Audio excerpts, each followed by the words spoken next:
First of all, the EPAC TV News welcomes everyone. Nuclear की खुलाई लेरिबा India अमसुंग Pakistan की मरकता करिगुंबा nuclear की वार थोकलबदी लेबाक अनि की मियोय करोड़ मंगा दगिना चा मंगारुम सीगनी हाइना अखंग आइसिंगना हाइखरे लोइनना इंडियाना सिंधु जल एग्रीमेंट लौथोकलबदी इंडियाना लान लौथोकले हाइनसु पाकिस्तान फोंदोखरे नकलमरोमदा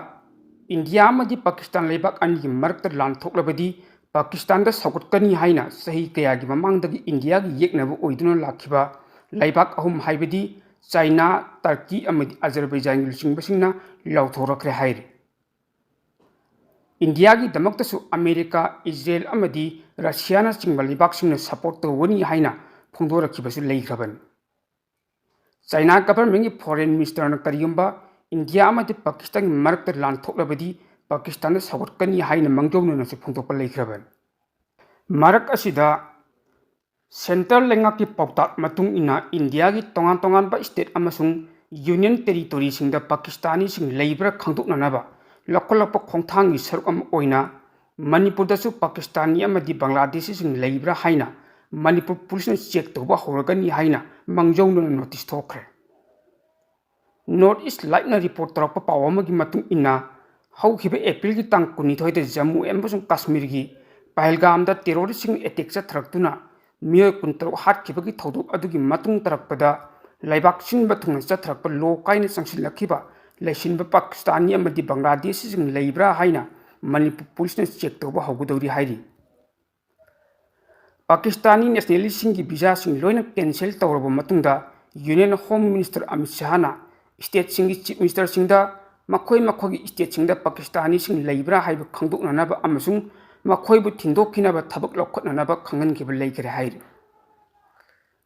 सेंटर की पौताक मतुंग इना मणिपुर पुलिसना स्टेट असी ओइबा पुलिस स्टेशन सिंगदसु मखोई मखोगी जुरिडिक्शन मनुंगदा लो कायना लेबा पाकिस्तानी अमदी बांग्लादेशी सिंग लेब्रा हाइबा खंदोकननाबा सिन्नखरे लोइनना चे चांग सिंग याउदना लेसिलम थेंगनरबदी मखोगी मथक्ता लोगी ओइबा थबकसिंग लौखटननाबसु खंगहनखरे हाइरि मणिपुर पुलिसना वेरिफिकेशन तौब मतमदा मखोइना चथकिबा थबकसिंग मरिक चुमनसु रेकॉर्ड तौगदबनी अमसुंग लौखटखिबा थबकसिंग अदु मयेक सेंगना रेकॉर्ड तौननबा खंगनखि हाइरि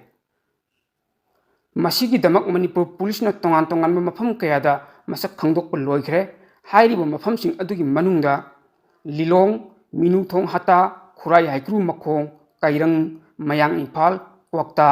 बोरायांगबी खेत्रीगांव सोरा आंध्रो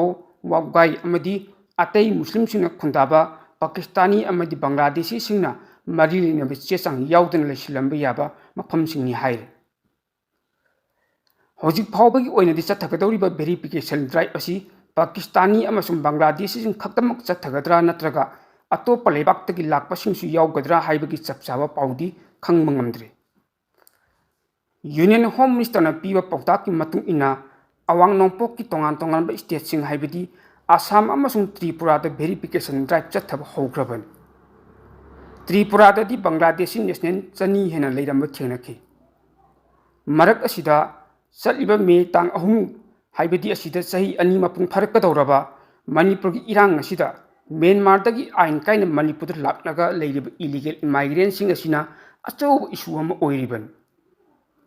मणिपुर की तोंगान तोंगानबा सिविल सोसाइटी ऑर्गेनाइजेशन सिंह अमदी मियामना central government national registration of citizenship NRC चटनाहंदुना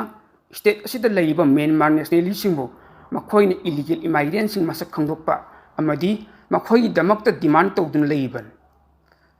अदुम ओइनमक कांगपोकपी चुराचांपुर अमसुंग टेंगनौपल डिस्ट्रिक्टा इलीगल इमाइग्रेंट सिंह लेब्रा हाइना खंदोकननाबा पुलिस वेरिफिकेशन चथखिब्रा हाइबदी हौजिकमकी ओइना मयेक सेंगना खंगबा ngamdre मसक ममिंग ताकथोकनिंगदबा सकनाइरबा मियोय अमना हाइ म्यांमारदगी मणिपुरदा चंसिलखिबा इलीगल इमाइग्रेंट सिंह असिना लमदम असिगी स्टेट की ओइबा सिक्युरिटीदा चाउना सिंगनरली मरम असिना पुलिसना वेरिफिकेशन असिदा लो कायना चंसिलिबा पाकिस्तानी अमदी Bangladeshi Singh खक्त नतना सिंगी एरियादसु verification चथबदा यौसिंदुना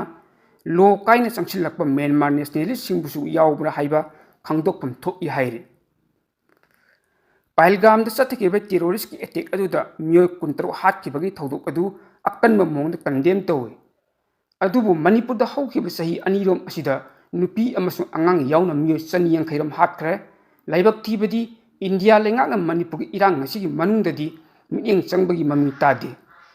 cookie militant सिंग अमसुंग म्यांमार दगी चंगसिलखिबा इलीगल इमाइग्रेंट सिंग लेब्रा हाइबा खंगदोकननबा थीब हुंबगी थबक चथनबदी ngasi फावबा खंगन लेत्रिबन पहलगाम की अटैक अदुगी मतुंग तरकपदा इंडिया की स्टेट खुदिंगमक्ता पाकिस्तानी अमसुंग बांग्लादेशी सिंग लेब्रा हाइबा खंगदोकननबा सेंटरना लखलकलिबा खोंथांग ngasi अफाबा खोंथांगनि अदुबु मसिग मानब खोंथांग ngasi मणिपुरदसु लखतपा तंगाई फदि हाइरे पुलिस की ड्राइव असी मपुंग ओइना पाकिस्तानी अमसुंग बांग्लादेशी सिंग खक्तदा मियेंग थमलगा तौबु चुमलोय मदुगी महुत्ता लेबाक असिदगी हौरकपा नतना इलीगल इमाइग्रेंट सिंग पुन्न थिंदोकमिननब तंगाई फदि हाइखि हिरम मसिगी मतंगदा निसिंगबा याब अमना सही अनिहुमगी ममांगदा थोखिबा कोविड-19 गी अचौब लेचतकी मरम ओइरगा मियामदा चाना थक्ननब पोटलमसिंग फंगहनबगी सरुक अम ओइना सोशल वर्कर अमना उरीपोक पंजाई मनिंग अमसुंग लाइखुरेमबी लेकाइदा चेंग येनबदा येलहौमी मसिंगदगी माइग्रेंट वर्कर हाइबदी मयांगना मसिंग हेना थोरकपदा मियाम अंगकपा पोकनखिबा लेख्रबन लेकाइ अदुदगी फंगबा पाव अमगी मतुंग इना चेंग येनखिबा लेकाइ अदुदा पुन्न इमुंग चनी यांखै लै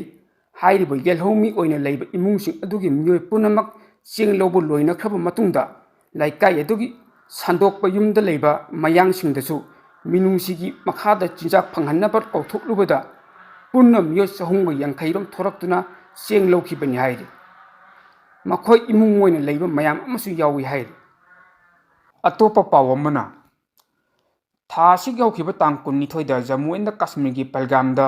टेरोरिस्टसिंग अकनब अटैक लमकोइब मियो 13 हातखरब मतुंग इंडिया लेंगाना पैखलकलिबा सिक्योरिटी की ओइबा तोंगान तोंगान खोंथांग असिना पाकिस्तान अमसुंग इंडिया की मरक्त लान थोलकपा याई हाइबा अकीबा लेइबदगी पाकिस्तान की मसिंग यामलबा आर्मी कया पक्तकना रिजिग्नेशन पेपर पिसिननकरे हाइरि पाकिस्तान आर्मी की जनरल हेडक्वार्टर रावलपिंडी थोप कॉन्फिडेंशियल एडवाइजरी नोटिस अमगी मतुंग इना हौजिक इंडिया लेंगाकना सिक्योरिटी की ओइबा मिजर कया लखतपत नतना इंडिया अमसुंग पाकिस्तान ngमखै परिंगदा इंडिया की लेइबा सिक्योरिटी पर्सनल सिंगना चथरइबा सिक्योरिटी की ओइबा मूवमेंट असिदा पाकिस्तान की आर्मी सिंगना मखोगी मथक्ता लान हौरकपा याई हाइबा चिंगनबदगी हाइबा पाकिस्तान की मसिंग यामलबा आर्मी सिंग असि पाक्तकना रिजिग्नेशन पिललकिबनि हाइरि नकल अमरमदा पाकिस्तान की मसिंग यामलबा आर्मी सिंगना पाक्तकना रिजिग्नेशन पिसिनखिबा असिना मरी लेनना major general Faisal Mahmood Malik SM ना DGIPL दा पाकिस्तान की लेरिबा आर्मी ऑफिसर अमदी सोल्जर सिंग की मथक्ता मोरल डाउन तौदनबा खंगनबग लोइनना चीरबा तनफम असिदा अखोय मसिल अमत ओइना लेमिनदुना पाकिस्तान की दमकते लेमिनबा मथौ ताई हाइना खंगनग्रे निंगसिंगबा याबदी पहलगाम अटैक थोखरबा मतुंग इंडिया लेंगा की माइकैदगी पाकिस्तान की मथक्ता यानिंगदबा फोंदोक्तुना इंडिया द वीजा पाइदुना लेरिबा पाकिस्तान नेशनल सिंग अथुबा मतमदा इंडिया थादोकनबा खंगनखिबत नतना इंडिया अमसुंग पाकिस्तान की मरक्ता तौनखिबा इंडस वाटर ट्रीटी की अदु खुदक्ता हंदोकपा याउना तोंगान तोंगान वरेप के लौबसु लेख्रबन नकल मरोमदा पहलगाम की टेरोरिस्ट अटैक मरम ओइरगा पाकिस्तान अमदी इंडिया लेबाक अनी की मरक्ता लान थोलकपा याबगी फिबम उरकपदा पाकिस्तान की हानगी प्राइम मिनिस्टर नवाज शरीफना हौजिक प्राइम मिनिस्टर ओइरिबा शहबाज शरीफता लान तौदनबा पौताक पीखरे हाइना फोंदोखरे रिपोर्ट अमगी मतुंग इना पाकिस्तान की हानगी प्राइम मिनिस्टर नवाज शरीफना हौजिक लेबाक असिगी प्राइम मिनिस्टर ओइरिबा मनाउ निपा थोकलिबा शहबाज शरीफता इंडिया का लान तौनदना डिप्लोमेटिक ओइबा मोंग उंखटनरिबा असि मखा तरन थोक्तनबा हाइरखिबनि हाइ हिरम मसिगी मतंगदा इम्फालदा नुंथिनगी चेफोंग ओइना नुंतिगी फोंगलिबा कंगला पाउगी एडिटोरियल कलमदा करी हाइरि हाइबदु येंगमिनसी इंडिया गवर्नमेंट प्रॉक्सी अमसुंग जियोपॉलिटिक्स हेन मरु ओइ मणिपुर की मियामबु खुने की टेरोरिस्ट सिंगी मकुता तुरा तुन लोसिनखिबा अमदी फुरुक की सक्तम काइखिबद सेंट्रल गवर्नमेंट ना फोंग नत्रबसु लोना सगटपगी थौंगसिंग चथरिबा खोंफमदगी हंदोक्त्रि फाउबदी मणिपुर की वाथोक ओरोसिन प्रोपंगमलोय पाकिस्तान द बेस तौब टेरोरिस्ट ग्रुप अमना पहलगाम द टेरर अटैक चथदुना ꯄꯥꯛꯇꯛꯅ ꯃꯤꯑꯣꯏ ꯆꯠꯊꯈꯤꯕ ꯑꯗꯨꯗꯗꯤ ꯏꯟꯗꯤꯌꯥ ꯒꯚꯔꯟꯃꯦꯟꯠꯅ ꯊꯤꯡꯊꯕ ꯇꯧꯗꯅ ꯄꯨꯡ 12ꯒꯤ ꯃꯅꯨꯡꯗ ꯄꯥꯀꯤꯁꯇꯥꯟꯒꯤ ꯃꯥꯌꯣꯛꯇ ꯑꯀꯟꯕ ꯈꯣꯡꯊꯥꯡ ꯀꯌꯥ ꯂꯧꯈꯠꯂꯦ ꯑꯗꯨꯕꯨ ꯃꯅꯤꯄꯨꯔꯗ ꯏꯂꯤꯒꯦꯜ ꯃꯥꯏꯒ꯭ꯔꯦꯟ ꯆꯤꯟ ꯀꯨꯀꯤ ꯖꯣ ꯇꯦꯔꯣꯔꯤꯁꯁꯤꯡꯅ ꯆꯠꯊꯔꯛꯄ ꯑꯀꯟꯕ ꯂꯥꯟ ꯆꯍꯤ 2 ꯐꯥꯖꯤꯜꯂꯛꯀꯗꯧꯔꯕ ꯑꯁꯤꯒꯤ ꯃꯇꯥꯡꯗ ꯏꯟꯗꯤꯌꯥ ꯒꯚꯔꯟꯃꯦꯟꯠꯀꯤ ꯃꯥꯏꯀꯩꯗꯒꯤ ꯃꯁꯛ ꯊꯣꯛꯄ ꯈꯣꯡꯊꯥꯡ ꯑꯃꯠꯇ ꯉꯁꯤ ꯐꯥꯎꯕ ꯂꯧꯈꯠꯇ꯭ꯔꯤꯕ ꯑꯁꯤꯅ ꯀꯔꯤ ꯃꯔꯝꯒꯤꯅꯣ ꯍꯥꯏꯕꯗꯨ ꯁꯦꯟꯇ꯭ꯔꯦꯜ ꯒꯚꯔꯟꯃꯦꯟꯠꯀꯤ ꯂꯨꯆꯤꯡꯕꯁꯤꯡ ꯃꯔꯨꯑꯣꯏꯅ prime minister Narendra Modi union home minister Amit Shah defence minister Rajnath ꯑꯃꯁꯨꯡ ꯐꯣꯔꯦꯟ ꯃꯤꯅꯤꯁꯇꯔꯅ ꯃꯤꯌꯥꯝꯗ ꯈꯪꯍꯟꯐꯝ ꯊꯣꯛꯏ ꯏꯟꯗꯤꯌꯥ ꯒꯚꯔꯟꯃꯦꯟꯠꯅ ꯄꯜꯒꯥꯝꯗ ꯇꯦꯔꯔ ꯑꯦꯇꯦꯛꯇ ꯂꯨꯝꯅ ꯂꯧꯕ ꯑꯗꯨꯒ कुकी टेरोरिस्टसिंगना मणिपुरदा टेरर अटैक चथबदना लुमन लौदब हाइबसी मियामगी मरक्ता मिचंग मिखाई नाइबो ओइबत नतना मणिपुरगी मियामबु मितोक ओइने लौबगी थौंगनि हाइना लौरोइदबगी मरम लेइब्रा पहलगाम अटैक मरालजिदब लम कोइब लाक्पा मसिंग यामदब मियो खरखक सीखरे अदुबु मणिपुरदा टेरोरिस्ट कुकी सिंगना चथरिबा अटैक लेखिदब मियोगी मसिंग चनीग हुम्फु हेनख्रबनी यूम कई लेसंगना चिंगबा पाक्तकना मई थादोखिबदगी लांजेनरखिबा मियो लिसिंग हुम्फु हेनबना रिलीफ कैंपसिंग चंगजफम लौरी लान असी हौजिकसु लोइखम नाइदना चथरी नेशनल अमदी स्टेट हाईवे सिंग टेरोरिस्ट सिंग अथिंगबा पीबदगी मियोइबगी हिंगबगी हक्ता chown सिंगनरी India government मियामबु free movement याहलगनी लौथोखिबा अदु थबक्तो ओंथोकनबु होटनरबसु अथिंगबा पिरकपदगी मखा ताना थबक लौखटप ngamdana लेरिबा असिदगी खंगबा ngamlibadi मणिपुर थुगाइननब लांदारलिबा मिरैबक मचा लमेन तुहेनबसिंगी अनिंगबा अपामबदा लैंगाना खोंग थांगलिबा असिगी मरम करिगिनो हाइबदु मियामना नैनबग लोइनना